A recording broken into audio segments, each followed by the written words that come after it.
Ermənistanın baş naziri Nikol Paşinyanın Azərbaycanın Ermənistan məhsullarının ixracına yaxın zamanda başlanacağı ilə bağlı açıqlaması iki ölkə arasında sülh prosesini siyasi razılaşmalar mərhələsindən praktiki iqtisadi əməkdaşlıq mərhələsinə keçdiyini göstərir.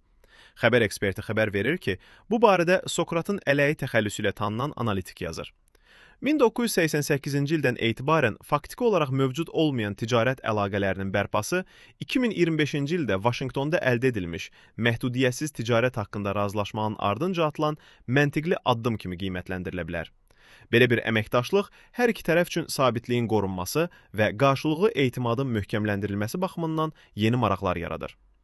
Ermənistan üçün Azərbaycanla ticarət əlaqələrinin inkişaf etdirilməsi Rusiyadan və onun regional vasitəçilik mexanizmlərindən asılılığın azaldılmasına yönəlmiş siyasətin tərkib hissəsidir. İrəvan Bakı ilə birbaşa dialoq qurmağa, qonşu dövlətlərlə münasibətlərin əsas parametrlərini müstəqil şəkildə müəyyənləşdirməyə çalışır. Bu yanaşma Ermənistanın siyasi manevr imkanlarını genişləndirir və Cənubi Qafqazda gedən proseslərə Moskvanın təsirini tədricən azaldır.